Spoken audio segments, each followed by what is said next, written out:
Hello hello mic okay.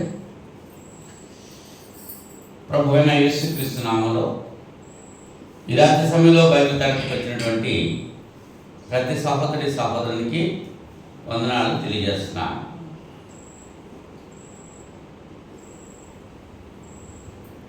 ప్రార్థన చేసుకుని దేవుని వాక్యం మనం ధ్యానం చేద్దాం.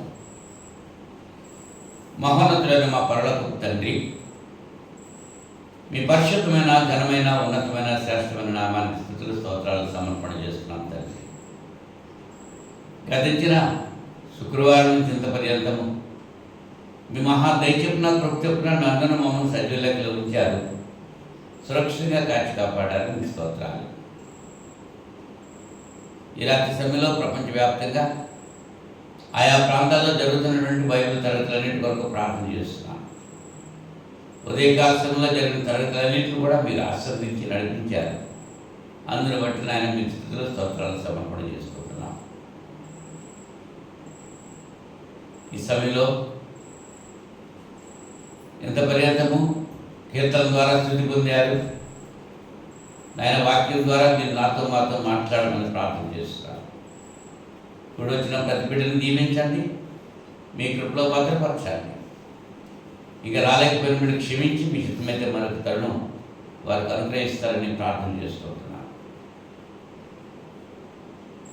ఈ రాత్రి సమయంలో ఈ తరగతిలో ప్రభువా మేము నేర్చుకోవాల్సిన విషయాలు, మేము ఆచరించాల్సిన విషయాలు, మేము గుర్తుంచుకుని వాటిని అవలంబించాల్సిన విషయాలు ఏవైతే ఉన్నావో మీ లేఖనాల ద్వారా మీరే నాతో మాట్లాడండి. అపవిత్రమైన నా పెదవులు కాల్చి పవిత్రపరిచి పరిశుద్ధమైన మీ లేఖనాలు ప్రియమైన మీ బిడ్డలకు అందించడానికి చిన్న పనుగా నన్ను వాడుకొని మీ నామం మైంది తెచ్చుకుంటానని యేసుక్రీస్తు నామంలో ఈ ప్రార్థనకు పెట్టుకుంటున్నాం పరలోక తండ్రి, ఆమేన్. మరొకసారి అందరికీ వందనాలు. యూట్యూబ్లో తరగతిని ఆస్వాదిస్తున్నటువంటి సహోదరులందరూ కూడా చింతపల్లిలో ఉన్నటువంటి పీర్ సంఘం తరపుగా హృదయపూర్వకమైనటువంటి వందనాలు తెలియజేస్తున్నాను. గత వారం మనం ఏం మాట్లాడుకున్నామో అనేటువంటి విషయాలు మీరు నాకు చెప్పాలి. ఆ తర్వాతే ముందు పాఠానికి నేను వెళ్తాకి నాకు ఇష్టం అవుతుంది. ఏం చెప్పుకున్నాం గత వారంలో?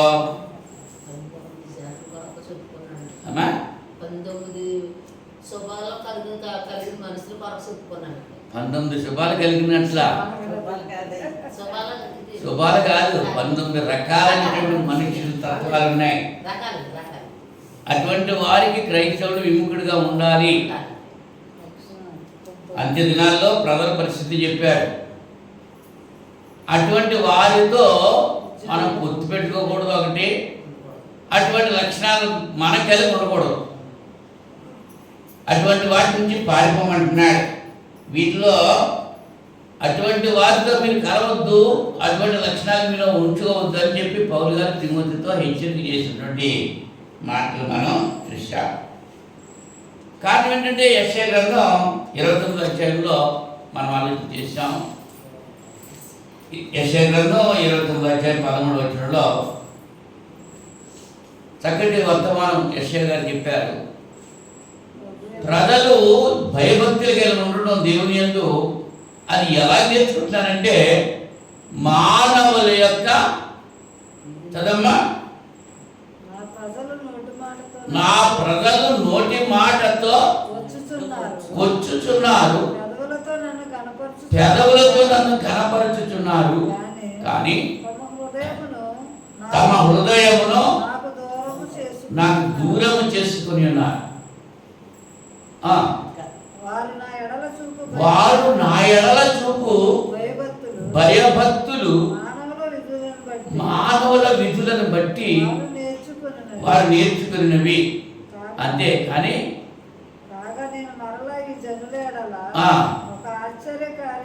ఒక ఆశ్చర్యకార్యం జరిగిస్తారు. అంటే దేవుని ఎడల మనం చూపుతున్నటువంటి భయము భక్తి మానవుల యొక్క విధులను బట్టి నేర్చుకుంటున్నామే తప్ప దేవుని యొక్క విధులను బట్టి నేర్చుకున్నాము కావు. పరిశుద్ధ గ్రంథంలో ఏదైతే చెబుతున్నారో దానిని బట్టి నేర్చుకుంటే అది స్థిరంగా ఉంటాయి, దీవించబడటానికి అవకాశం ఉంటుంది. దేవుడు చెప్పిన మాటల ప్రకారంగా ఆయన ఎలాగ సేవించమన్నాడో, ఎలాగ ఆయన ఘనపరచమన్నాడో ఆయనే చెప్తున్నాడు, గ్రంథంలో చెప్పాడు. దేవుడు ఆత్మ కనుక ఆయన ఆరాధించేవారు ఆత్మలోనూ సత్యంతోనూ ఆరాధించాలి. ఆయన చెప్పినట్లుగా ఆరాధిస్తే దేవుడు ఇష్టపడతాడు. మనుషులు చెప్పినట్లుగా ఇష్టపడితే ఆరాధిస్తే మనుషులు ఇష్టపడతారు, కానీ దేవుడు ఇష్టపడతాడు. ఎవరి ఇష్టం కావాలి మనకి? దేవుడి ఇష్టం కావాలా, మనుషులు ఇష్టం కావాలా? ఇవాళ మనుషులు మెప్పిస్తున్నారు, మనుషుల కొరకు ప్రయత్నాలు చేస్తున్నారు. మనుషులు ఏమనుకుంటారో అని మొహమాట పడిపోతున్నారు, కానీ దేవుడు మాత్రం చూడలేదు. అంచేత పౌలు గారు తిమోతికి రాస్తూ 3వ అధ్యాయము 15వ వచనంలో ఒక మాట చెప్తున్నారు. చూడండి, 14 నుంచి చదువుతున్నాను. శీఘ్రముగా నీ యొద్దకు వచ్చునని నిరీక్షించుతున్నాను, అయినను నేను ఆలస్యము చేసిన ఎడల దేవుని మందిరములో అనగా జీవము గల దేవుని సంఘములో జనులు ఎలాగ ప్రవర్తింపవలనో అది నీకు తెలియవలనని ఈ సంగతులను నీకు వ్రాయిచున్నాను. ఆ సంఘము సత్యమునకు స్తంభమును ఆధారమునై ఉన్నది. సంఘము సత్యమునకు స్తంభము ఆధారమై ఉంది. ఈ సంఘములో జనులు ఎలాగ నివసించాలి,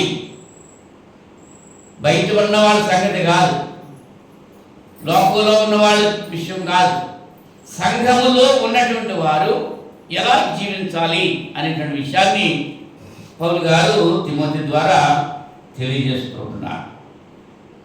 అవునండి, ఎందుకంటే కడవరి దినాల్లో అబద్ధీకులైనటువంటి 4వ అధ్యాయం 1వ వచనంలో వేషధారణ వలన మోసపరచు ఆత్మ ఎందును దయ్యముల బోధ ఎందును లక్ష్యముంచి విశ్వాస దృష్టిలో ద్రోణి ఆత్మ తేటగా చెబుతున్నాడు. కనుక అటువంటి వారితో చేరకుండా ఉండాలి అంటే సంఘం సత్యానికి స్తంభంగా ఉండాలి, ఆధారంగా ఉండాలి. ఇలాంటి సమయంలో జీవము గల దేవుని సంఘంలో జనుల యొక్క ప్రవర్తన ఎట్లా ఉండాలి అనేటువంటి విషయాన్ని మనం ఆలోచించే ప్రయత్నం చేద్దాం. ప్రసంగి 5వ అధ్యాయము,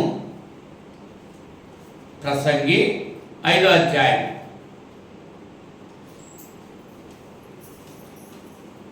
మొదటి 2 వచనాల్లో, ప్రసంగి 5వ అధ్యాయము మొదటి 2 వచనాలు నేను చదువుతున్నాను. నీవు దేవుని మందిరమునకు పోవునప్పుడు నీ ప్రవర్తన జాగ్రత్తగా చూచుకొనుము. బుద్ధిహీనులు అర్పించినట్లుగా బలి అర్పించడం కంటే సమీపించి ఆలకించట శ్రేష్టమా. వారు తెలియకయే దుర్మార్గ పనులు చేయుదురు. నీవు దేవుని సన్నిధిని అనాలోచనగా పలుకుటకు నీ హృదయమును త్వరపడనీయక నీ నోటిని కాచుకోము.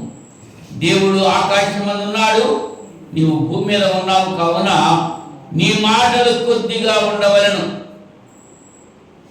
నీ ఇష్టాగ్రాంగా దేవుడితో మాట్లాడకూడదు. నీ ప్రవర్తన ఎలా ఉండాలి, నువ్వు కూర్చున్న విధానం ఎలా ఉండాలి, నువ్వు వినేటువంటి విధానం ఎట్లా ఉండాలి,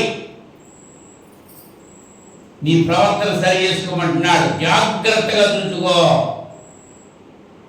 బుద్ధిహీనులుగా ఉండకూడదు. బుద్ధిహీనులు అర్పించేటువంటి అర్పణలు అర్పణించే దాని దేవుడికి ఇష్టమైన కావు. 1000 కొండల మీద పశువులకు నావే కదా, నా ఆకలి తీర్చడానికి నువ్వెవడు, నువ్వు సరిపోతావని ఆకలి తీర్చడానికి అని దేవుడు అడుగుతున్నాడు. సరిపోతావు మనం? ఆయన కోరుకునేది ఏంటంటే సమీపించి ఆలకించడమే.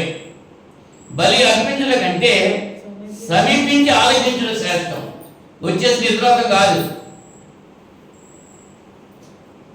దేవుని సన్నిధిలో వచ్చి ఆలకించాలి. దేవుని సన్నిధిలో ఆలకిస్తున్నాడు బాలుడైనటువంటి సమూయేలు. దేవుడు పిలుస్తున్నాడు సమూయేలు సమూయేలు అని. బాలుడు ఏలీతో దేవుడు మాట్లాడటం మానేశాడు. బాలుడు సమయంతో మాట్లాడుతున్నాడు దేవుడి సన్నిధిలో. బాలుడు ఏం చేస్తూ తన యజమాని ఏలి పిలుస్తున్నాడేమని ఏలి దగ్గరికి వెళ్ళాయా పిలుస్తున్నావా నేను అంటున్నాడు. నేను పిలవలేదు నాయన, వెళ్ళి పడుకో అన్నాడు. మళ్ళీ సమయం వచ్చి పడుకున్నాడు. మళ్ళీ పిలుస్తున్నాడు సమయలు సమయలు. మరలా వెళ్ళాడు ఏలి దగ్గరికి వెళ్ళి, అయ్యా నన్ను పిలిచేవా అని అడిగితే అప్పుడు ఏలీకి తెలిసిందన్నమాట. దేవుడు ఇతనితో మాట్లాడుతున్నాడు. నాతో మాట్లాడటం మానేశాడు, ఇతనితో మాట్లాడుతున్నాడు. ఎవరితో మాట్లాడాడు దేవుడు? ఆయన మాటకు లక్ష్యమించే వారితోనే మాట్లాడతాడు. ఆయన అంటే భయము భక్తి కలిగిన వారితోనే మాట్లాడతాడు. ఆయన అంటే లక్ష్యం లేని వారితో, ఆయన అంటే భయం భక్తి లేని వారితో దేవుడు మాట్లాడాడు.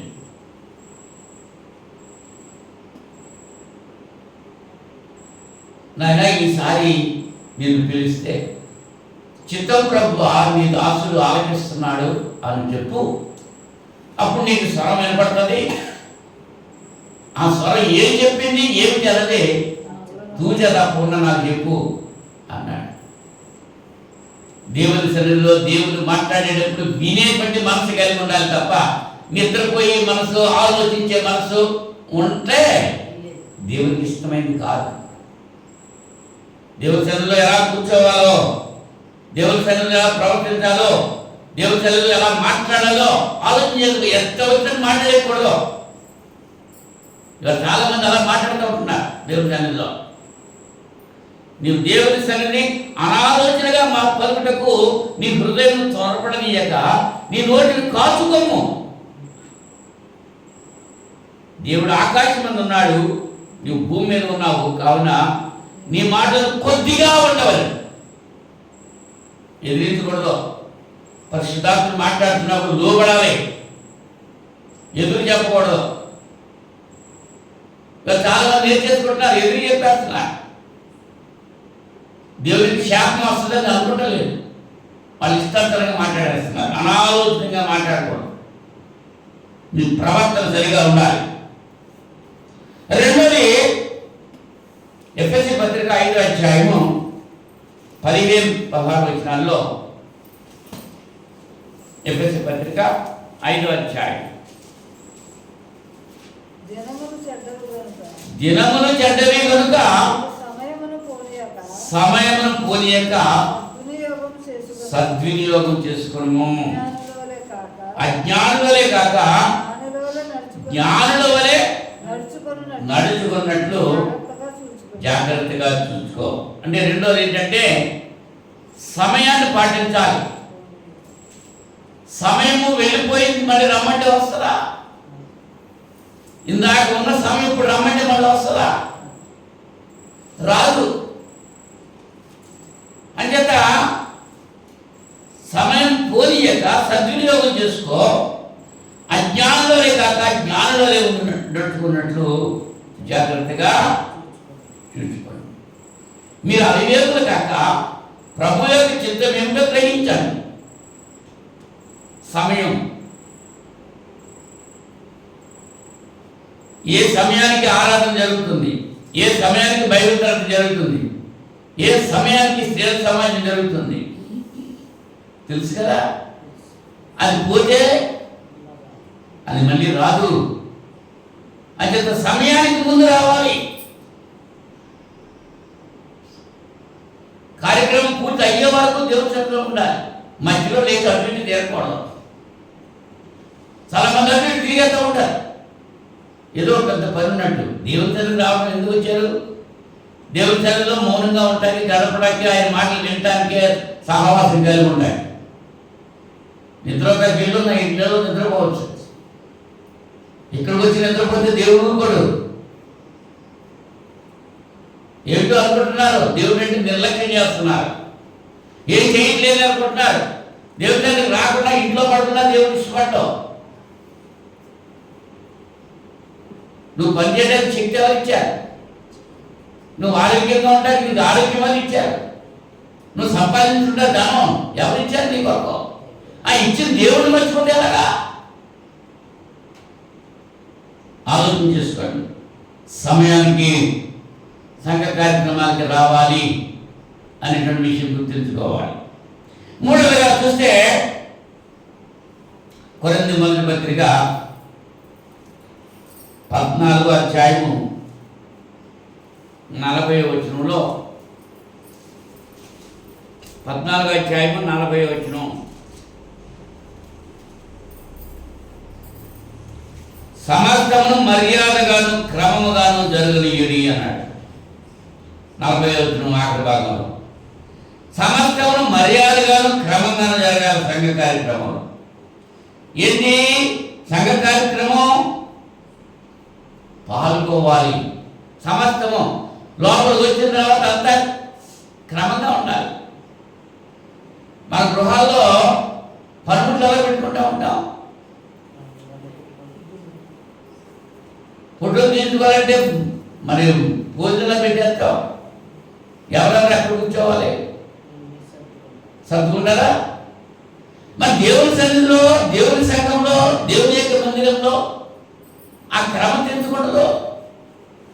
చిన్నపిల్లలు ముందు ఉండాలి, యవ్వనులు తర్వాత ఉండాలి, వృద్ధులు తర్వాత ఉండాలి. నీ ముందున్న కుర్చీ ఖాళీ ఉంటాయి, వీల్లేదు. చాలా చోట్ల కుర్చీలు ఉండవు, కింద కూర్చుంటారు. దేవుడు మనల్ని ప్రేమించి హాయిగా కుర్చీలు ఇచ్చి ఫ్యాన్లు ఇస్తే గుర్రెట్లు నిద్రపోతున్నారు కొంతమంది. దేవునికి వాటిని శ్రద్ధగా వినాలి. ఎవరు కూర్చోవాలో, ఎక్కడ కూర్చోవాలో, ఎలా కూర్చోవాలో క్రమంగా అన్ని విషయాల్లో కూడా క్రమం పాటించాలి. డిసిప్లిన్ అన్నారు, క్రమశిక్షణ. క్రమశిక్షణ లేకపోతే ఏమవుతుంది? ఎవరు వాక్యం చెప్పాలి, ఎవరు పాటలు పాడాలి, ఎవరు ప్రార్థన చేయాలి, ఎవరు ప్రభురాత్రి భోజనం అందించాలి, ఎవరు కానుకలు పట్టాలి, ఎవరు పలహారం పంచాలి, ఎవరు శుభ్రం చేయాలి, అన్నీ క్రమత. దేవుని సన్నిధిలో, దేవుని సంఘంలో సంఘం యొక్క క్రమత పాటించాలి. ఆదివారం ఆరాధన మానకూడదు. మానితే దాని గురించి ఎవరు పై విచారణ చేసేవారు ఉండాలి, పెద్దలు. మన ఆదివారం ఎందుకు మానేశారు? ఆ క్రమశిక్షణ చర్య ఉండాలి అక్కడ. ఇవాళ ఆదివారం రాలేదు, నేను సంఘ పెద్దలు అడుగుతారు అని భయం ఉండాలి. ఎక్కడ దేవుడు అంటేనే భయం లేదు, ఇంకా సంఘ పెద్దలు అంటే భయం ఎక్కడ వస్తుంది? దేవుడు అంటే భయం ఉంటే నువ్వు తయారుగా వస్తావు.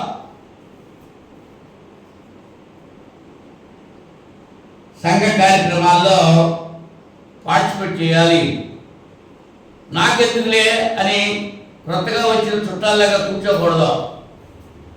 ఫ్యాన్లు వేయాలంటే వేసుకోవాలి, లైట్లు వేయాలంటే వేసుకోవాలి. కనుక నువ్వు ఆ ఫ్యాన్ వేయండి, లేకపోతే లైట్ వేయండి అని పురమాయించకూడదు. అది చాలా తప్పది. నువ్వు వెళ్ళి ఎక్సెల్ చేసుకో, ఎదుటి వాడికి పురమాయించకూడదు. నీకు అవసరమైంది నువ్వు సత్యం ఉండాలి ఇక్కడ లోపలన్నీ. నీకేం కావాలి? నీ స్వతంత్రుడు. వాళ్ళు వీళ్ళు చేసి పెడతాం కాదు. క్రమశిక్షణ లేకపోతే అలాగే ఉండాలి. క్రమశిక్షణ. ప్రార్థన చేస్తూ ఉండగా నువ్వు వచ్చావంటే ఆ గుమ్మం ఆగిపోవాలి. అక్కడ ఆమె అన్న తర్వాత లోపలికి రావాలి.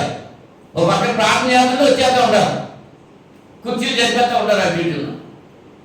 అది క్రమశిక్షణ కాదు.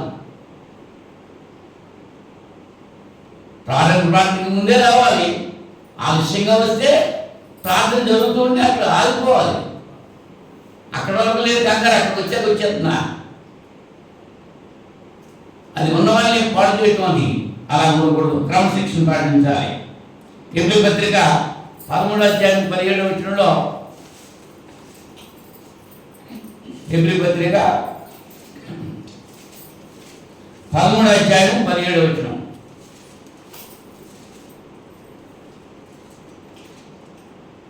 మీ పైన నాయకులుగా ఉన్నవారు లెక్క ఒప్పచెప్పవలసిన వారే మీ ఆత్మలకు కాయచున్నారు. వారు దుఃఖముతో ఆ పని చేసిన యెడల మీకు నిష్ప్రయోజనం కనుక దుఃఖముతో కాక ఆనందంతో చేయనట్లు వారి మాట విని వారికి లోబడి ఉండి. ఏం చేయాలమ్మా? మీ పైన నాయకులుగా ఉన్నవారు లెక్క ఒప్పజెప్పవలసిన వారి వల్ల మీ ఆత్మలు గాయచున్నారు. మీ ఆత్మల భారం, మీ ఆత్మ గురించి ప్రార్థన చేయటం మీ పైన నాయకులుగా ఉన్నవారు చేస్తున్నామా లేదా? ప్రతిరోజు ఉదయం సాయంకాలము సంఘంలో ఉన్నటువంటి ప్రతి ఆత్మ కొరకు, ప్రతి వ్యక్తి కొరకు ప్రార్థన విజ్ఞాపన చేస్తున్నాం. మీరు మీ కొరకే చేసుకుంటారు. నాకు తెలుసు. నన్ను దీవించండి, నా భార్యను దీవించండి, నా పిల్లలు దీవించండి, మా తాతను దీవించండి, మా మామను దీవించండి. ఇయర్ నేర్చుకుంటున్నారు, అయ్యే చేసుకుంటున్నారు. ఎవరు అక్కర్లేదు. ఇక మా మట్టికి మేమే ఉండాలంతే. దేవుని సన్నిధిలో అందరి గురించి ప్రార్థన చేయాలి. మనుషులందరి కొరకు ప్రార్థన చేయాలి. అధికారులందరి కొరకు ప్రార్థన చేయాలి. అనారోగ్యంగా ఉన్న వాళ్ళందరి కొరకు ప్రార్థన చేయాలి. మన ఇరుగు పొరుగున ఉన్న వాళ్ళందరి కొరకు, మన శత్రువుల కొరకు కూడా ప్రార్థన చేయాలి. అలా పైన మీ మీద నాయకులుగా ఉన్నటువంటి వారు ఎలాగ చేయాలి పని? దుఃఖముతో పని చేయకూడదు, దుఃఖపడకూడదు. మీ పైన ఉన్న నాయకులు ఎన్నిసార్లు చెప్తున్నారు, నా మాట ఏంటలేదో అని దుఃఖపడే రీతిగా మీ ప్రవర్తన ఉంటే దేవుడు దీవించడం. మీ గురించి సంతోషపడాలి. పిల్లల గురించి తల్లిదండ్రులు సంతోషపడాలండి. పిల్లలు ఏం చేస్తారు? మంచిగా ఉంటారా, చెడ్డగా ఉంటారా? మంచిగా ఉంటేనే తల్లిదండ్రులు సంతోషిస్తారు. అలాగే సంఘంలో బిడ్డలు మంచిగా ప్రవర్తిస్తే సంఘ కాపరి పెద్దలు సంతోషిస్తారు. దుఃఖంతో పనిచేస్తే ఎవరి వల్ల దుఃఖం? అదే చెప్తున్నాడు పౌలు గారు ఇక్కడ ఎబ్రీ సంఘంతో మాట్లాడుతూ, మీ పైన నాయకులుగా ఉన్నవారు లెక్క ఒప్పజెప్పవలసిన వారై మీ ఆత్మను కాయిస్తున్నారు. వారు దుఃఖముగా పనిచేసిన మీకు నిష్ప్రయోజనం కనుక దుఃఖంతో కాక ఆనందంతో చేయనట్లు వారి మాట విని వారికి లోబడి ఉండుడి. లెక్కలు చెప్తుందా, వినమంటుందా, వినొద్దన్నదా? ఏం చెప్పేస్తున్నారు? ఏం బరువులు మోసేస్తున్నారు? ఏం బరువులు మోపేస్తున్నారు మీ మీద? మీ మీద ఏమైనా బరువులు మోపుతున్నామా? దేవుని తండ్రి పెందలండి, మెలుగుగా ఉండి వాక్యం వినండి, వాక్య ప్రకారంగా జీవించండి. అదేనా చెప్పేది. మందు కొట్టుకెళ్ళి తాగొద్దు, సిగరెట్లు తాగొద్దు, ఇంకా మత్తు పదార్థాలు పొట్టలు ఉన్నాయి నవ్వద్దు. అవేలా చెప్పేది. అవి మీకు కావాలి. అవి తింటేనే కానీ అడిగే ముందుకు. మరి అది అంతే. మరి దేవుడు వాక్యం ఎలా ఉంటుంది మనసులో? నీ హృదయంలో దేవుడికి వాక్యం ఉంటే నువ్వు పాపం చేయకుండా ఏది తినాలో, ఏది తినకూడదో, ఏది తాగాలో, ఏది తాగకూడదో గ్రంథంలో చెప్పాడు. దేవుడు చెప్పినట్టుగా వింటే ఆరోగ్యంగా ఉంటాం మనం. దేవుడు చెప్పినట్టు వినగా లేదంటే ఆరోగ్యం పాడైపోద్ది. ఆరోగ్యం పాడైపోతుంది. బాగు చేయడం అలాగా. కనుక సంఘ నాయకత్వానికి లోబడి ఉండాలి. ఎన్ని చెప్పారు? 4 చెప్పారు. ఒకటి, ప్రవర్తన సరిగా ఉండాలి. రెండోది, సమయాన్ని సద్వినియోగం చేసుకోవాలి. మూడోది, సంఘం యొక్క క్రమత పాటించాలి. సంఘం యొక్క క్రమత అంటే సంఘం లోపల ఎలా ఉండాలో ఆ క్రమశిక్షణ కలిగి ఉండాలి. నాలుగోది, సంఘ నాయకత్వానికి లోబడి ఉండాలి. మీ పైన నాయకులుగా ఉన్నవారు దుఃఖంతో పని చేయకూడదు. సంతోషంగా నా పిల్లలు చక్కగా వింటున్నారు మాట అని సంతోషంగా పని చేయాలి. ఐదవదిగా చూస్తే ఫిలిప్పీ పత్రిక 2వ అధ్యాయము, ఫిలిప్పీ పత్రిక 2వ అధ్యాయం 20వ వచనం. మీ క్షేమ విషయమై నిజముగా చింతించేవాడు అతని వంటి వాడెవడును నా యొద్ద లేడు. 19వ వచనం, నేను మీ క్షేమము తెలుసుకొని ధైర్యం తెచ్చుకుని నిమిత్తము తిమోతిని శీఘ్రముగా మీ యొద్దకు పంపుటకు ప్రభువుని యేసునందు నిరీక్షించుతున్నాను. నీ తోటి సభ్యులు క్షేమాభివృద్ధిని కోరుకోవాలి. ఇక్కడ తిమోతి వాళ్ళకి ఏం చేస్తున్నారన్నమాట? మీ క్షేమము తెలుసుకొని, ఫిలిప్పీ సంఘంతో మాట్లాడుతున్నాడు పౌలు గారు. మీ క్షేమం అంటే సంఘం యొక్క క్షేమం తెలుసుకొని ధైర్యం తెచ్చుకొని నిమిత్తం తిమోతిని ముందు మీ దగ్గరికి నేను పంపిస్తున్నానని చెప్పి పౌలు గారు అన్నారు. అంటే మన మట్టుకు మనం క్షేమంగా ఉంటాం కాదు, సంఘంలో ఉన్న ప్రతి ఒక్కరు కూడా క్షేమంగా ఉండాలి. ఆ మనసు కలిగి ఉండాలి. వాళ్ళు ఏమైపోతే నాకెందుకులే, నేను మాత్రం బాగుండాలి అనుకునేటువంటి మనస్తత్వం జీవగల దేవుని సంఘంలో ఏ సభ్యునిగా ఉండకూడదు. తన తోటివాడు క్షేమంగా ఉండాలి, తను క్షేమంగా ఉండాలి. సర్వే జనం సుఖినో భవంతు, అందరూ బాగుండాలి, అందరూ నేను ఉండాలి. అంతేగాని అందరూ పాడైపోవాలి, నేనే బాగుండాలి అనేది తత్వం ఉండకూడదు. అందరూ బాగుండాలి, అందరిలో నేను కూడా ఉండాలి. కనుక నీ తోటి సభ్యుల యొక్క క్షేమం, వాళ్ళు ఆరోగ్యంగా ఉన్నారా లేదా, ప్రార్థన చేసుకుంటున్నారా లేదా, బిడ్డలైతే చదువుతున్నారా లేదా, వాళ్ళ ఉద్యోగాలు చేస్తున్న వాళ్ళు సక్రమంగా ఉన్నారా లేదా, ఒకరినొకరు పరామర్శించుకోవాలి. అదే చెప్తూ ఉంటాను, ఆదివారం ఆరాధన తర్వాత కాసేపు కూర్చుని మాట్లాడుకుంటానంటా ఉంటాను కదా నేను. ఇంటికి వెళ్ళిన తర్వాత మాట్లాడుకుంటారా? సంఘ సభ్యులంతా కూడా ఒక్క శరీరంలో అవయవాలు కదా, ఒక అవయవంతో ఎలా ఉండాలి? సఖ్యతగా ఉండాలి. వచ్చేస్తారు, ఎమ్మట్టుకోవాలి, కూర్చుంటారు, ఆమెనంటుందో ఎమ్మట్టుగా వెళ్ళిపోతారు. ఇంక సంఘంలో సహవాసం మీద అసలు ఎవరితో అవమానంటున్నారు, అది అలా నిద్రతో ఉంటారు. అంతే, ఇంక మాట్లాడితే సుఖమేంటి? ఎంత మురుడెత్తుకున్నా ఆ నిద్ర మానకపోతే ఇంకా సహవాసం అలాగే బాగుపడుతుంది. మనసుంటే మారకుంటుంది. పొద్దున్నే చాలా కొట్టడానికి వెళ్ళిపోయి సీసా తాగేంత మనసు వస్తుంది, కానీ దేవుడి చంద్రుకు వచ్చేసి మెలుగుగా కూర్చుంటానికి మెలుగు కదా. ఎన్నిసార్లు చెప్పినా బుద్ధి లేకపోతే ఎలాగా, ఎన్నిసార్లు గర్జించినా లోపడకపోతే ఎలాగా.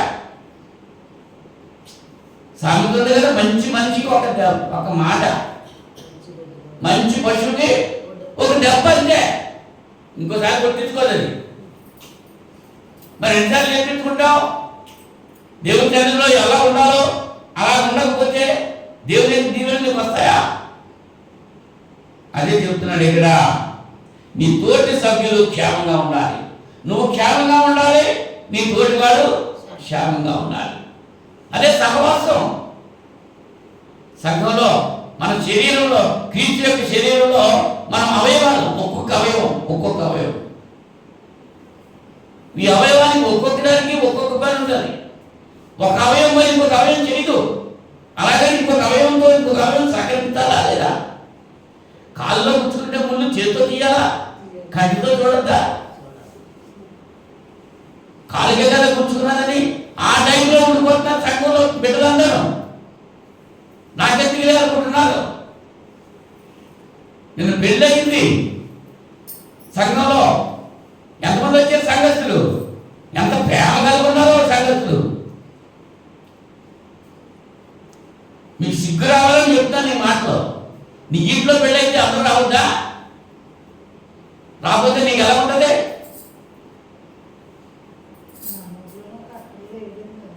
ఆ కట్టడే ఉండాలి, మరి సంఘ కట్టడే ఉండాలి, సంఘ క్రమశిక్షణ ఉండాలి. ఉందా? సంఘ క్రమశిక్షణ లేదు. ఎవరి ఇంట్లో కుటుంబంలో క్రమశిక్షణ ఉంటే సంఘంలో క్రమశిక్షణ అవుతారు.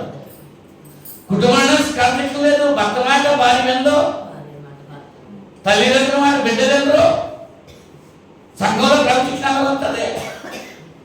నేర్చుకోవడానికి చెప్తుంటే ఎంత నేర్చుకుంటారు.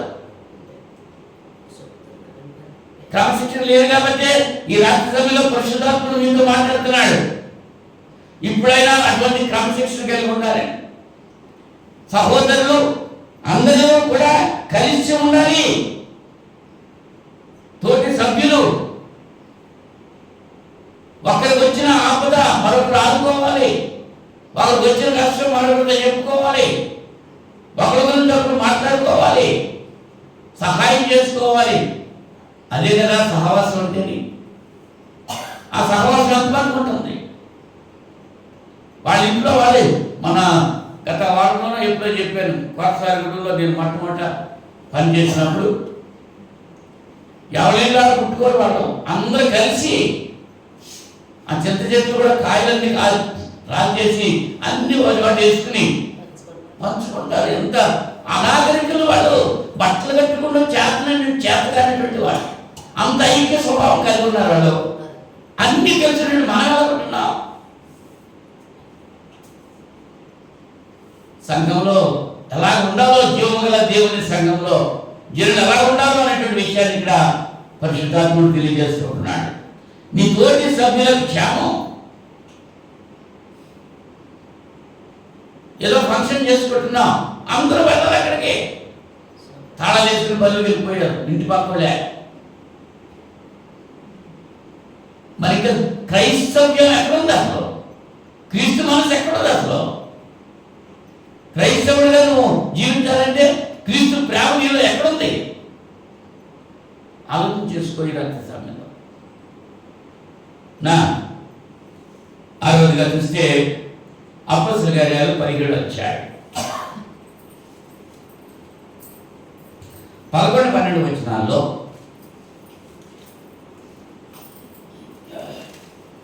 మీరు దెస్సలోనికలో ఉన్న వారి కంటే గొర్రెలయుండురు కనుక ఆసక్తితో వాక్యమును అంగీకరించి పౌలును శీలను చెప్పిన సంగతులు అలాగనో లేవో అని ప్రతి దినమును లేఖనములు పరిశీలించుతూ వచ్చేది.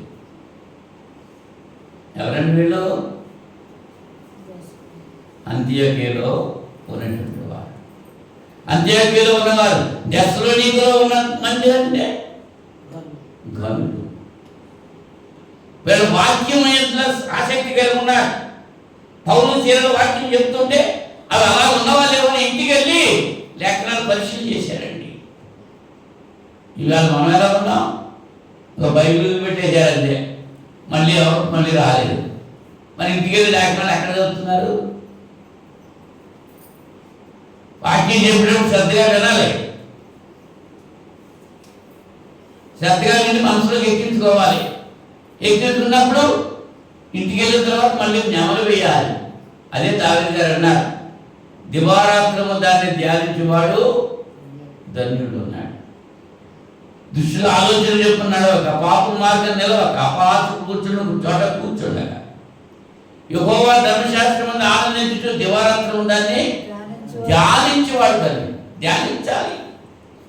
వీళ్ళు అభ్యర్థిలో ఉన్నవారు, దెస్సలోనికలో ఉన్నటువంటి వారి కంటే గనులుగా ఉన్నారు. ఆసక్తితో వాక్యాన్ని అంగీకరించారు. మరి ఎంత ఆసక్తి ఉంది దాంట్లో?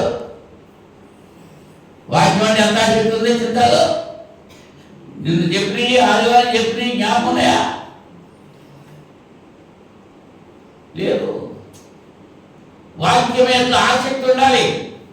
ఆసక్తి ఉన్నప్పుడు మనం మర్చిపోతామా? మర్చిపోము. నీ వాక్యమే నన్ను బ్రతికిస్తుంది. ఆ వాక్యమే శరీరదారుడిగా ఈ లోకానికి వచ్చాడు. మరి ఆ వాక్యం పట్ల ఎంత శ్రద్ధగా ఉండాలి ఆలోచించేమ్మా ఒకసారి. 12వ వచనంలో అందుచేత వారిలో అనేకులు ఘనత గల గ్రీసు దేశస్తులను స్త్రీలలోను పురుషుల్లోనూ చాలా మంది విశ్వసించారు. దేని బట్టి విశ్వసించారు? వాక్యం వినడం వల్ల. పౌలు శీలలు చెప్పిన వాక్యం విని అలా ఉన్నవాళ్ళేమో పరీక్షలు చేసి అలా ఉన్నావు కాబట్టి వాక్యాన్ని అంగీకరించారు, వాళ్ళు విశ్వసించారు. మరి వాడు పరిశీలన లేదు. ఎక్కడొస్తుంది విశ్వాసం? దేవుని వాక్యం శ్రద్ధగా వినాలి. 7వది ఏంటంటే ఎఫెసీ పత్రిక 5వ అధ్యాయము 19వ వచనంలో ఎఫెసీ పత్రిక 5వ అధ్యాయము 19వ వచనం. ఇంకొకడు కీర్తనలతోను, ఒకనికి ఒకడు కీర్తనలతోనూ సంగీతములతోనూ ఆత్మ సంబంధమైన పాటలతోనూ హెచ్చరించుచు మీ హృదయంలో ప్రభువును గురించి పాడుచు కీర్తించుచు మన ప్రభు అయిన యేసుక్రీస్తు పేరట సమస్తమును గురించి తండ్రి అయిన దేవునికి ఎల్లప్పుడూ కృతజ్ఞతలు చెల్లించుచు క్రీస్తునందు భయంతో ఒకరికొకడు లోబడి ఉండి. ఎలా ఉండాలంటే ఒకరికొకడు అందరితో కలిసి పాడాలి. పాటలు పాడేటప్పుడు చూస్తూ ఉంటాను నేను. కొంతమంది రోజు మేధప్రసలు ఎలా పాడుతున్నారో వింటూ ఉంటారు అన్నమాట. కొంతమంది అబ్బాయి వింటున్నామంటే కళ్ళు మూసేసుకుని పాటలు వినేస్తున్నారంటే. పాడాలి. నోరిచ్చి దేవుడు ఎందుకు ఇచ్చాడు? నోరు మూసుకోమని కాదు. మీలో దెబ్బలాడటం మాత్రం పెద్ద నోరు వచ్చేస్తుంది, పెద్ద మాటలు వచ్చేస్తూ ఉంటాయి. మరి దేవుడి సన్నిధిలో పాట పాడతాకే గొంతుకు రాదు, అసలు ఊడి పడదు. అదే పెదవులతో కనపరుస్తున్నారు, హృదయం దూరంగా ఉన్నట్టున్నాడు. కొన్ని కనీసం ఆ పెదవులన్నా విప్పట్లేదు, పాడినట్టు కూడా నటించట్లేదు. నటిస్తున్నారా పోనీ? అబ్బాయి మేము నటినాం, నేను నటించమండి అంట. ఏం చేస్తున్నారు? అందరూ పాడాలా, కొంతమంది పాడాలా? అందరూ పాడాలి. ఒకరినొకడు ఏం చేయాలన్నమాట? ఒకరు కీర్తనలతోనూ సంగీతంతోనూ ఆత్మ సంబంధ పాటలతోనూ. సంగీతం అంటే వాయిద్య సంగీతం కాదు, ఇక్కడ గాత్ర సంగీతం. ఆ వాయిద్య సంగీతం ఎక్కడి నుంచి పుట్టుకొచ్చింది? గాత్రం నుంచే పుట్టుకొచ్చింది. సరిగమలు ఎక్కడికి వచ్చినాయి? సప్త స్వరాలు ఎక్కడికి వచ్చినాయి? మన సప్తపదిలో నుంచి వచ్చినాయి.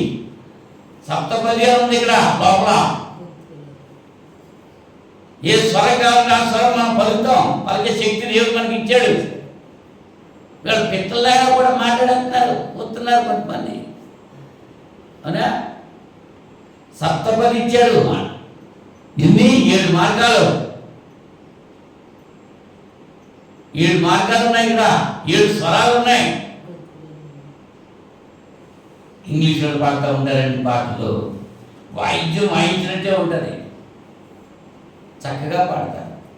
మనోళ్ళు ఏం పాడతారు? చింతలో పాట పాడు, ఒక్కటి రాదు. ఆ రాయట్టుకెళ్ళి ఆ నీటిలో పెట్టేసాం. ఎన్ని సంవత్సరాల నుంచి చేసాం? అలాగే ఉందండి. ఆ లోపలికి నీళ్ళలో అది పైకి రాదు. బండలాంటి హృదయం పెట్టుకుంటే నీకు సైకిల్ తొక్కడం రాదు, నేర్చుకుంటావు. బండి నడపడం రాదు, నేర్చుకుంటావు. మరి పాటలు రాదు, నేర్చుకోవద్దా? సువార్త అంటే ఏంటి? పాట ద్వారా చెప్పొద్దా? ఒకరినొకడు ఏం చేయాలి? కీర్తనలతోనూ సంగీతంతోనూ ఆత్మసమైన పాటలతోనూ హెచ్చరించుకోవాలి.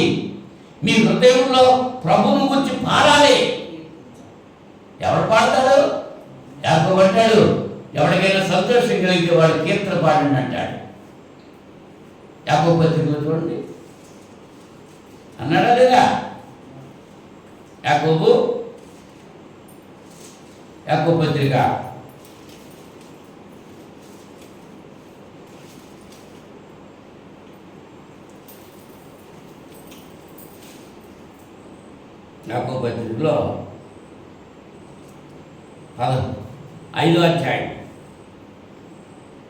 5వ అధ్యాయంలో చూడండి 13వ వచనంలో, మీలో ఎవరికైనా శ్రమ సంభవించినా అతడు ప్రార్థన చేయవలెను, ఎవరికైనా సంతోషం కలిగినా అతడు కీర్తనలు పాడవలెను. సంతోషంగా ఉన్నవాడు ఏం చేయాలి? నోరు మూసుకు కూర్చున్న వాళ్ళకి సంతోషం లేదన్నమాట. పెద్దలు కలవరో నోరు బిగ్గించేసి కూర్చుంటూ ఉంటారు. సంఘంలో, జీవమగల దేవుని సంఘంలో జనులందరూ పాడాలి కీర్తనలు. అందుకే చెప్తూ ఉంటాను, రెండోసారి పడేటప్పుడు ఏకీపించను అంటాను. అబ్బే 2 సార్లు కాదు 3 సార్లు పడినా అలాగే శిలలాగా కూర్చుని ఉండేవాడు చాలామంది ఉంటారు. ఉన్నారా లేదా? ఇప్పుడైనా మారు మనసు పొందండి. ఇప్పుడైనా దేవుడి సన్నిధిలో కీర్తన పాడటానికి ముందుకు రండి. అందరూ పాడాలి.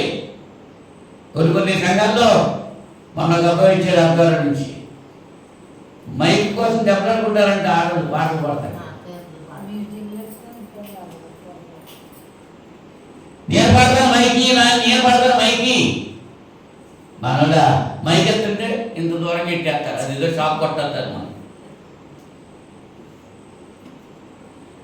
అవునా? వాక్యార్థాలు కాదండి. అందరూ పాడాలి, కీర్తన పాడతారు, వాక్యార్థాలు. అంటే జీవగల దేవుని సంఘంలో జిల్లాలో ఉండాలంటే అందరూ కూడా కీర్తన పాడేలాగా ఉండాలి. ఎవరిని కలిపినా పాట రావాలంటే కీర్తన పాడాలి, నేర్చుకోవాలి. రాదా? నేర్చుకునే ఆసక్తి ఉండాలి, నేర్చుకోవాలని తప్పన ఉండాలి, దేవుని సంఘంలో పాడాలి. ఎక్కడ ప్రోగ్రాం పెట్టినా నేను పాట పాడతానంటూ వచ్చేస్తా ఉంటున్నాడు ఎల్లమల్లి సీను. మనం నేను పెళ్ళికి కూడా ఏం చేశాడు, నేను పాట పాడతానంటే వచ్చాడు. ఆసక్తి ఉండాలి కదా, పాడాలి సంతోషంగా. మీలో ఎవరికైనా సంతోషం కలిగినా అతడు కీర్తనలు మరి సంతోషంగా ఉన్నవాళ్ళు. సంతోషం లేదా? ఏమిస్తే సంతోషపడతావు నువ్వు? ఎన్నిస్తే సంతోషపడతావు? దేవుడు నీకు ఇబ్బంది ఏది? నువ్వు ఇప్పుడు కలుగున్న దాంట్లో దేవుడు ఎప్పుడున్నా నీకు వచ్చింది ఏది? అన్ని ఇచ్చిన దేవుడికి నువ్వేం చేస్తున్నావు? స్తుతిస్తున్నావా? దావీదు నా ప్రాణమా యెహోవాను సన్నుతించుము, ఆయన చేసిన ఉపకారాలు దేనిని మరొకము. స్తుతిస్తున్నాడు. ఎల్ల వేళలందు కష్టకాలమందు దేవుని మనం స్తుతించాలి, కీర్తించాలి, ఘనపరచాలి, అందరితో కలిసి పాడాలి. అపొస్తలుల కార్యాలు 12వ అధ్యాయం 5వ వచనంలో, అపొస్తలుల కార్యాలు 12వ అధ్యాయం 5వ వచనం,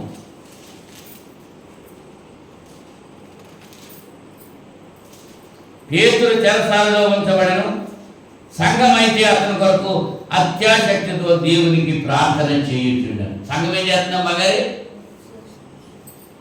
ఎలా ప్రార్థన చేస్తుంది? అత్యాశక్తితో ప్రార్థన చేస్తుంది. ప్రార్థన చేయాలి. జీవగల దేవుని సంఘంలో జనులు ప్రార్థనా పరులుగా ఉండాలి.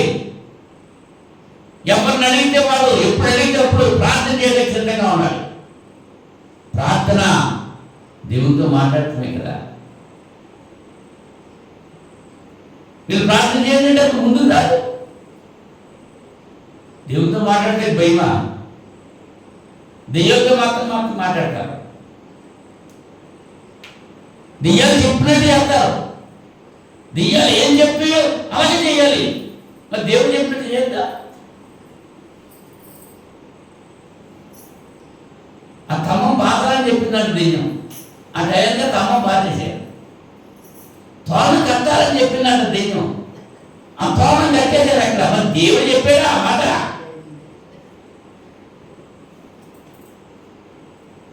అవునా? దెయ్యాలు చెప్పినే చేస్తున్నారు, దేవుడు చెప్పి చేయట్లేదు. జీవము గల దేవుని సంఘంలో బిడ్డలు ప్రార్థనలో ఏకీభవించాలి, ప్రార్థన చేయాలి. ప్రార్థన ఉందా? అంటే మీరే ప్రార్థన చేసిందంటారు. నువ్వు చేసుకోవట్లేదు ప్రార్థన? నువ్వు చేసుకోవద్దా? నువ్వు అన్నం తింటే నీ ఆకలి తీరుతుంది, నువ్వు ప్రార్థన చేసుకుంటే నీకు అవసరం తీరుతుంది. మీలో ఎవరికైనా శ్రమ సంభవించినా అతడు ప్రార్థన చేయవలెను. ఎవరికి శ్రమ వచ్చిందో వాడే ప్రార్థన చేయాలి. ఒకరికి శ్రమ వస్తే ఇంకొకటి ప్రార్థన చేస్తే వాడి శ్రమగా తీరుతుంది. పేతురు చెరసాలలో పెట్టబడ్డాడు. సంఘం అయితే ఏం చేస్తుంది? వాళ్ళంతా ఏకమై రాత్రంతా ప్రార్థన చేస్తున్నారు. మరి మనం ఏం చేస్తాం అయితే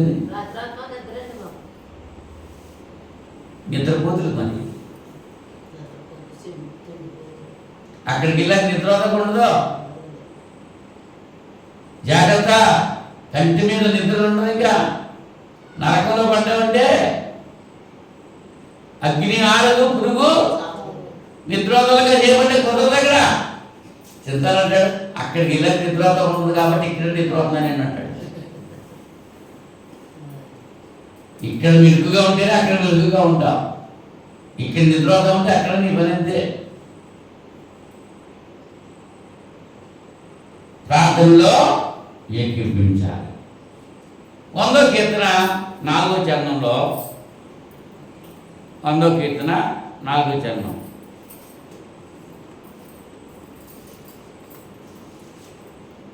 ఐదు చరణాలే ఉంటాయి దీంట్లో.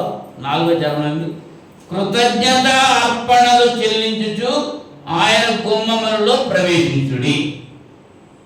ఏం చేయాలంట? ఆయన గుమ్మలోకి వచ్చేటప్పుడు అర్పణలు, మనం కృతజ్ఞత సరిపెట్టేస్తున్నాం అంతే. అర్పణ అయితే వద్దు. కృతజ్ఞత అర్పణలు, ఆదివారం కృతజ్ఞత అర్పణలు చెల్లించాలి. గతించిన 6 రోజుల్లో దేవుడు నీకెంత మేలు చేశాడో, నువ్వు పని చేసుకుంటానికి సామర్థ్యం ఇచ్చిన దేవుడిని నువ్వు కనపరచడానికి ఆదివారం కృతజ్ఞత అర్పణ అర్పించాలి. చాలామంది ఆ మాట అంటే ఇష్టం ఉండదండి. చాలామందికి ఇష్టం ఉండదు. దేవుడికి ఇవ్వడం అంటే ఇష్టపడరు. దెయ్యానికి ఇవ్వడం అంటే ఇచ్చేస్తారు.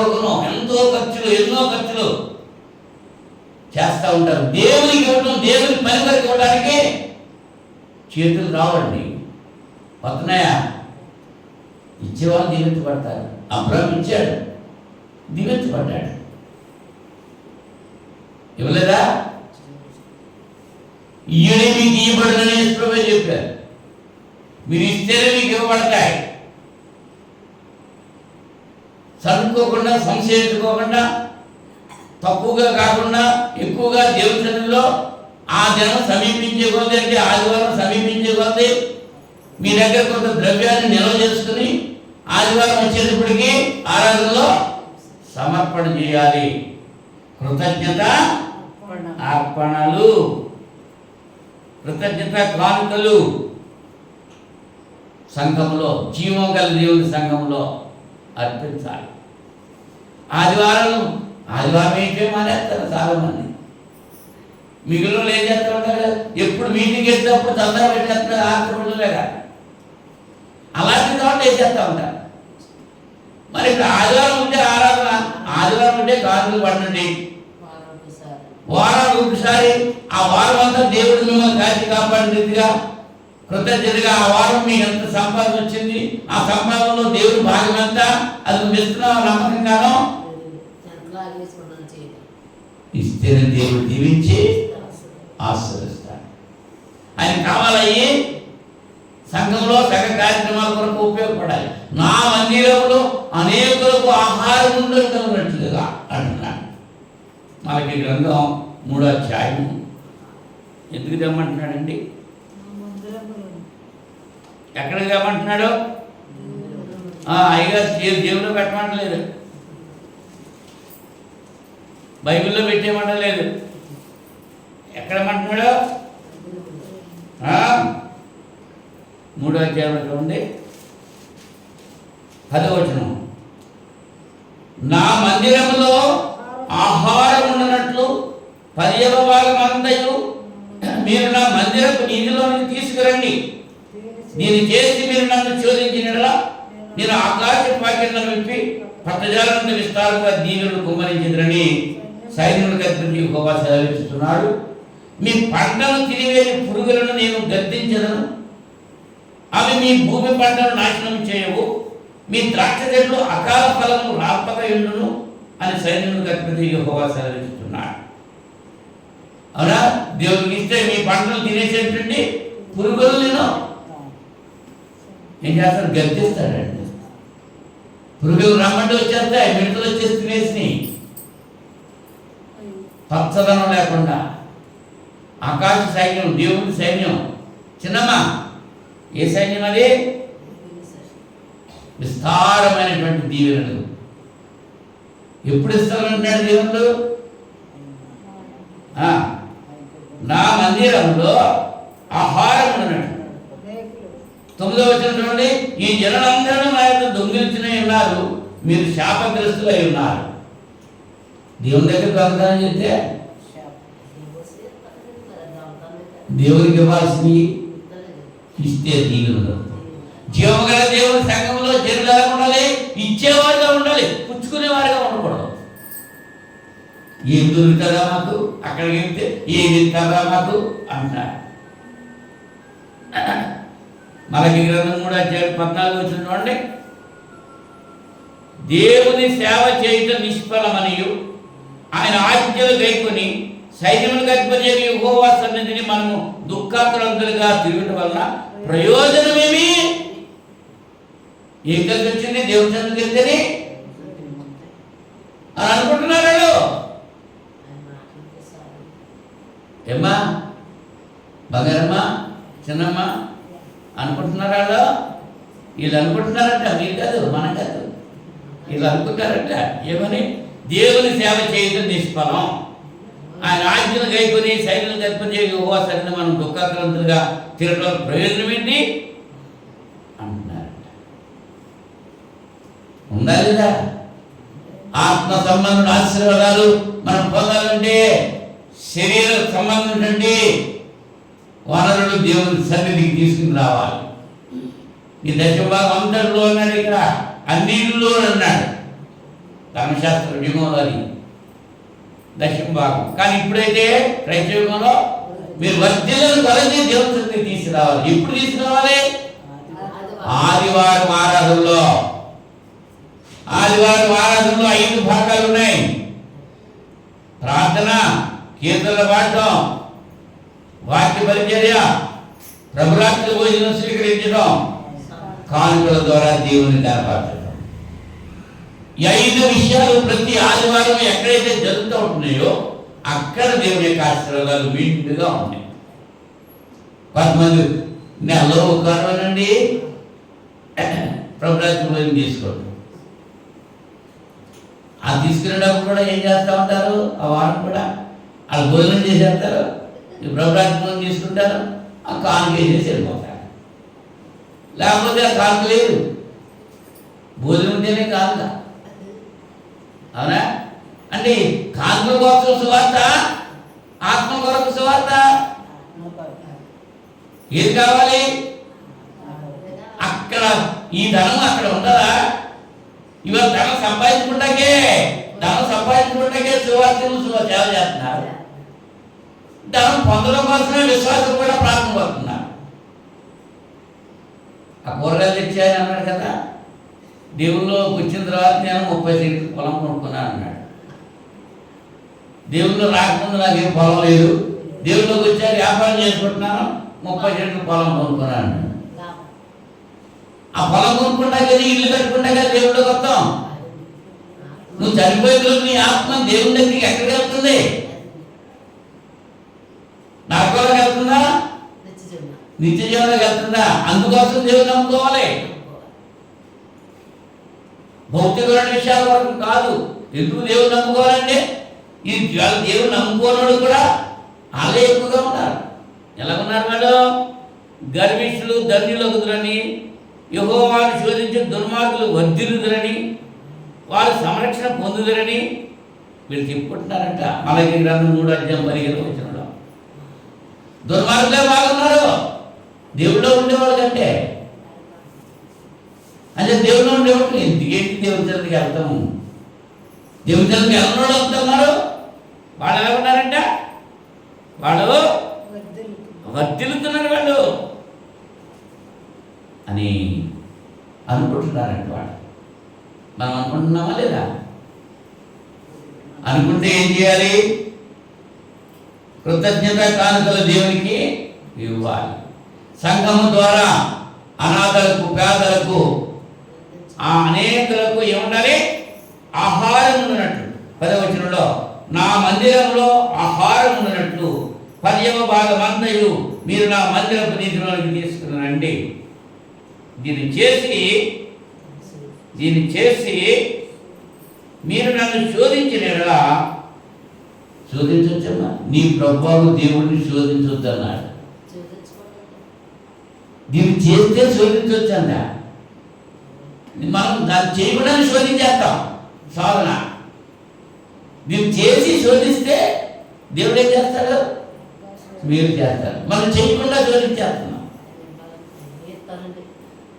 ఆలోచించాం. 10వది రోమపత్రిక 16:16 అందరికీ వచ్చు కదా. ఒకరికి ఒకరు వందనములు చేసుకోవాలి. ఏం చేసుకోవాలంట? అందరినీ పలకరించాలి. సంఘంలోకి వచ్చిన తర్వాత జీవం గల దేవుని సంఘంలో అందరూ ఒకరినొకరు పలకరించుకుంటూ ఉండాలి. పలకరింపులు లేవు మనకే.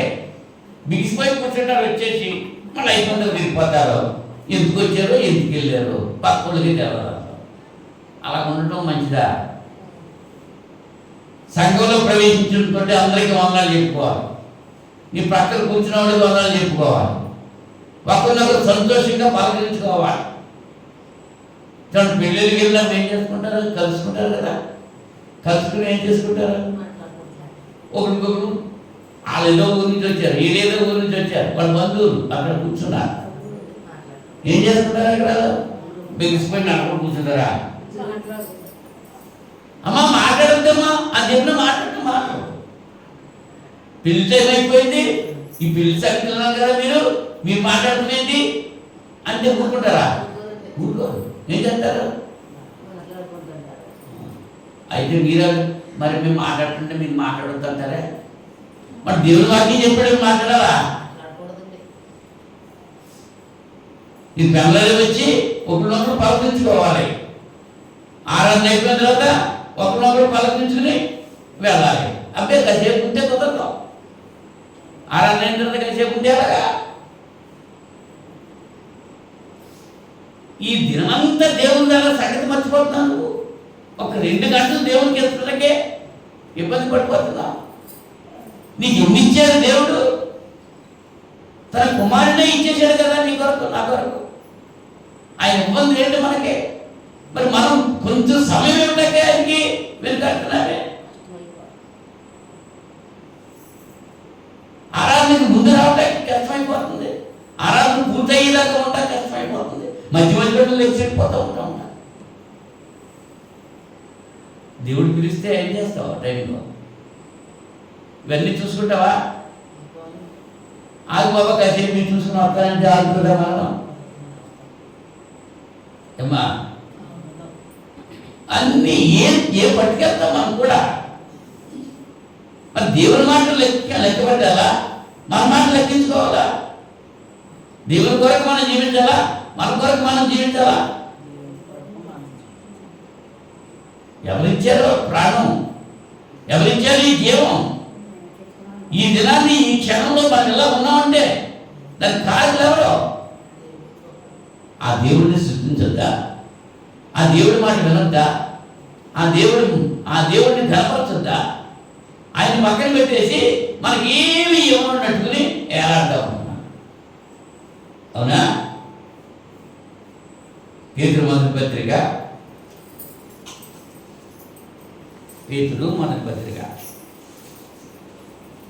4వ అధ్యాయం.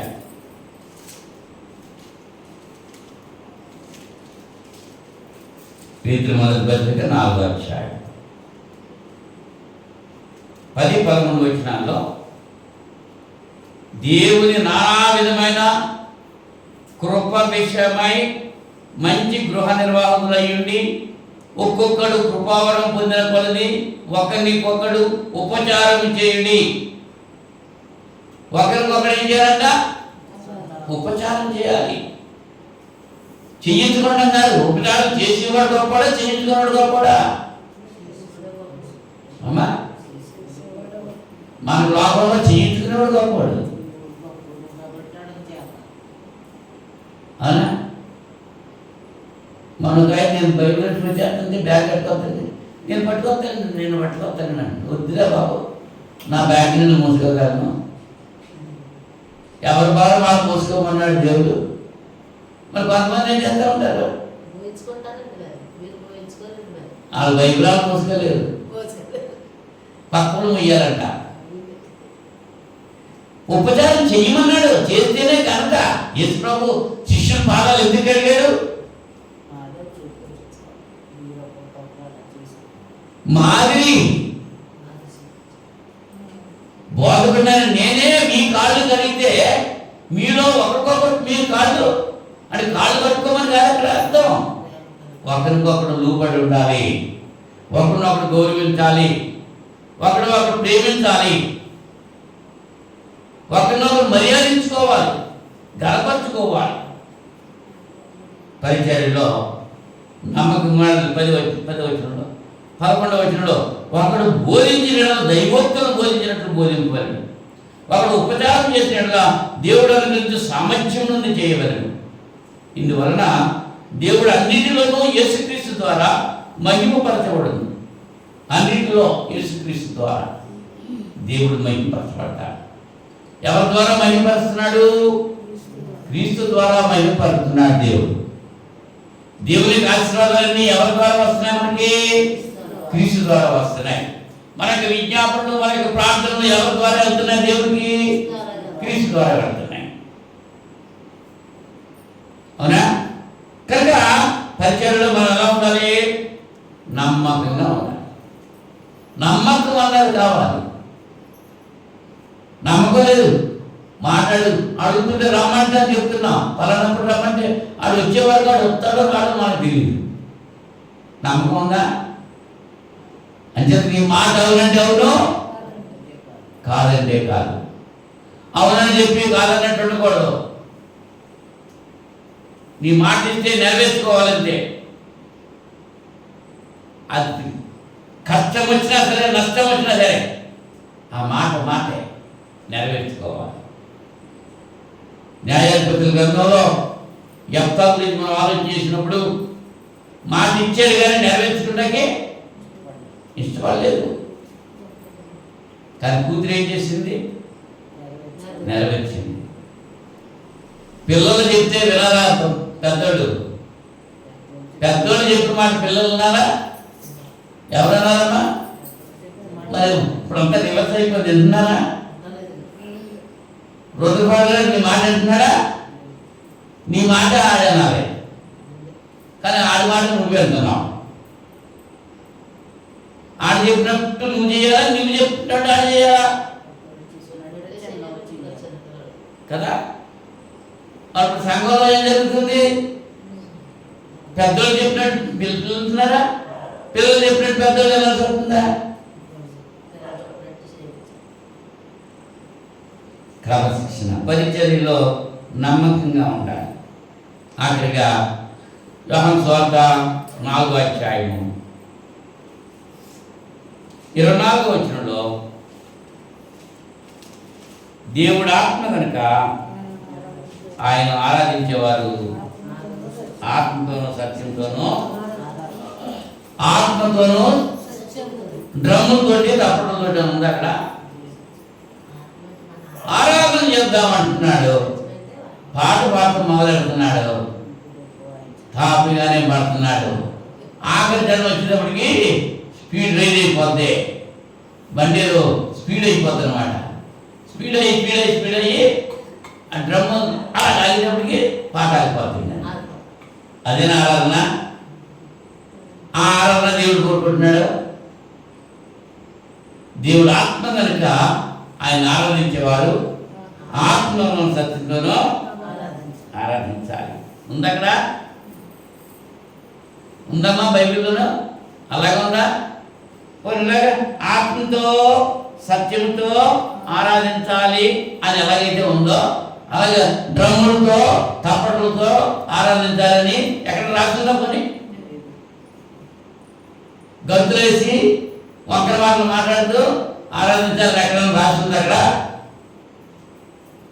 ఏమని రాస్తుంది? ఆయన ఆరాధించాకే ఆత్మతో సత్యంతో ఆరాధించాలి. బైబిల్లో ఉన్న మాటనా?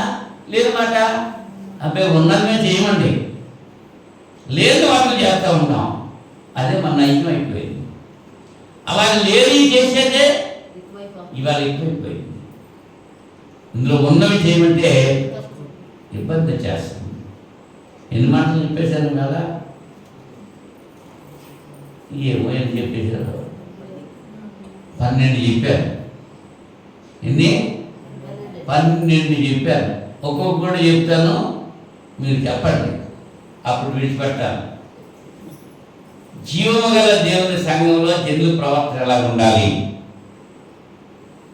అవునా? ఒకటి ప్రవర్తన గురించి చెప్పాను. నీ కూర్చునే విధానం, నువ్వు మాట్లాడే విధానం ఎలా ఉండాలి అది తెలియజేశాను. సమయ పాలన గురించి చెప్పాను. టైం పాటించాలి. ప్రతిదానికి సమయం ఉంది. ప్రసంగి చెప్తున్నాడు, నవ్వడానికి సమయం ఉంది, ఏడవడానికి సమయం ఉంది, నిద్రపోవడానికి సమయం ఉంది, మెలుగుగా ఉండడానికి సమయం ఉంది. ఏ సమయంలో చేయాల్సిన పని ఆ సమయంలో చేయాలి. ఎక్కడ చేయాల్సిన పని అక్కడే చేయాలి. వంటగదిలో భోజనాలు చేయాలి. వంట వండుకోవాలా, భోజనాలు చేయాలా?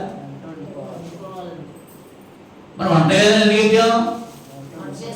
మరి వంటగదిలో భోజనాలు చేస్తున్నారు. పద్ధతి అనేది పడగదిలో పడుకోవాలి, వెళ్ళి అక్కడ నిద్ర అవ్వాలి, హాల్లో ప్రార్థన చేసుకోవాలి. హాల్లో ప్రార్థన చేసుకోవు, హాల్లో ప్రార్థన చేసుకుంటూ నిద్ర వచ్చేది. మంచంలో పడగదిలోకి వెళ్ళి పడుకోవాలన్నప్పుడు నిద్ర రాదు, ఇంకా అటు ఇటు తిరిగిపోతూ ఉంటాం, నిద్ర అంతా లేదు. ఇక్కడ ఎక్కడ చేయాల్సిన పని అక్కడే చేయాలి. ఎక్కడ ఎలా ఉండాలో అలాగే ఉండాలి. మరి దేవుని సన్నిధిలో ఎలా ఉండాలో అలాగే ఉండాలి. అనాలోచితంగా ఉండకూడదు, నిష్ఠాంతరంగా మాట్లాడకూడదు. మూడోది సంఘం యొక్క క్రమశిక్షణ పాటించాలి. ఒకరు రాలేదంటే మిగిలిన అడగాలి, ఒకరు చేయలేదంటే మిగిలిన చెంది చేయలేదు అడగాలి.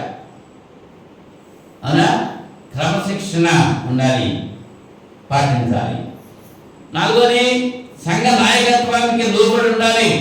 ఎవరైతే మీ పైన నాయకులుగా ఉన్నారో, మేము నడిపిస్తున్నారో, వాళ్ళు చెప్పిన మాటకు లోబడి నడవాలి, విధేయత చూపాలి. తర్వాత నీ తోటి సభ్యులు ఉన్నారు, వారి యొక్క క్షేమం గురించి నువ్వు ఆలోచన చేయాలి. నీ మట్టుకు నువ్వు బ్రతికేది కాదు. శరీరంలో అవయవాలు ఒకదానికి ఒకటి ఎలాగైతే సహకరిస్తున్నాయో, నలక ఎక్కడ పడ్డది? కడుపులో పడ్డది. ఎవరొచ్చి తీశారు? చెయ్యి వచ్చి తీసింది. చెయ్యి వేరు, కన్ను వేరు అని అనుకుంటున్నాయా?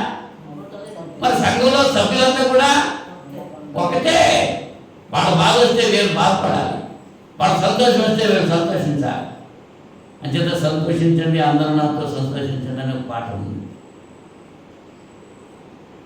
తప్పిపోయిన మేకపిల్ల దొరికినప్పుడు ఆ 99 గొర్రెలు విడిచిపెట్టేసాడు, ఆ ఒక్క గొర్రె కోసం దొరికాడు. ఆ దొరికేసింది మెడ మీద ఎక్కించుకుని సంతోషిస్తున్నాడు. స్నేహితులకి ఎక్కేసి తప్పిపోయి దొరికింది నా గొర్రె. ఆ సంతోషం ఉందా? అందరూ సంతోషించాలి. దేవుడి వాక్యం అలాగనాలి, శ్రద్ధగా ఉండాలి. అలాగే అందరితో కలిసి పాట పాడాలి, కీర్తనలు పాడాలి. ఎన్ని చెప్తున్నాను ఎక్కడున్నారా?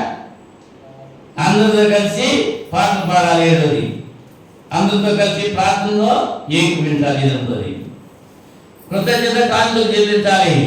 9ది అందరినీ పలకరించి అందరికీ వందనాలు చెప్పాలి. కలుపుగోలుతనంగా ఉండాలి, అందరితో కలిసి ఉండాలి. కలిసి ఉంటేనే కలదు సుఖం. అందరితో అబ్బా మరి దొరక గురించి ఎందుకు ఆ విధవరాలంతా ఏం చేశారు? చచ్చిపోయిందని. దొరక చేతిలో చిన్న సూర్యుని అంతే, ఆ పని ఉంటుంది. ఆ సూర్యుతో పట్టుకుని అందరికి బట్టలు కుట్టించి, చిరిగిపోయి కుట్టింది, కొత్త ఈ కుట్టింది. ఆ ముసలాళ్ళంతా వచ్చి ఆ దొరక చనిపోయినప్పుడు పేతులు చూపిస్తున్నారు ఆ వస్త్రాలన్నీ. ఇగో ఇవన్నీ దొరక కుట్టించింది. మాకు మంచి పని చేసిందా లేదా? మనం ఏం చేస్తున్నాం? అందరినీ పలుకుతున్నావా? భూవండుకు నువ్వే తిన్నావని, నీ మట్టుకు నువ్వే బ్రతికావు, భూవండుకు నువ్వే తిన్నావు అంటున్నాయంట డబ్బులు.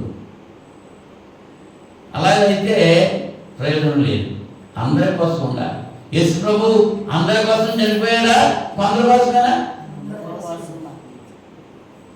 మానవుడైన ప్రతి ఒక్కడి కొరకు ఆయన రక్తం కార్చాడు. అందరినీ ప్రేమిస్తున్నాడు ఆయన. మరి మనం ఏం చేయాలి? అందరినీ ప్రేమించాలి. కపటం ఉండకూడదు. నమ్మకంగా ఉండాలి పరిచర్యలో. ఆఖరిగా పూర్ణ హృదయంతో దేవుని ఆరాధించాలి. దేవునికి మాత్రమే మన హృదయంలో చోటు ఇవ్వాలి. దేవుడు కాకుండా దేవుడికి చోటు ఇవ్వటానికి ఒకవేళ ఇస్తే దేవుని బిడ్డ కాలండి. దేవుని కంటే సుఖానుభవాలు ఎక్కువగా ప్రేమిస్తున్నారు. గత వారంలో మనం చెప్పుకున్నాం. దేవుడు కావాలా, ముందు సుఖం కావాలా? ఎంత కష్టమైనా సరే దేవుని సన్నిధి విడిచిపెట్టకూడదు. సంస్థను ఎంతో కష్టపడుతున్నాడు, చెమటలు గారిపోతున్నాయి, తిరగలిస్తున్నాడు. అప్పుడు ఏమంటున్నాడు? ప్రార్థన చేశాడు. ప్రార్థన చేశాడా? విన్నాడా? లేదా? దేవుడు చేతులకి సక్కలు వేసేసారు, కాళ్ళకి బండలు వేశారు, వీటి నెల దెబ్బలు కొట్టేశారు. పేతురు పౌలు చెరసలలో ఏం చేస్తున్నారమ్మా? అర్ధరాత్రి పాటలు పాడుతున్నారు.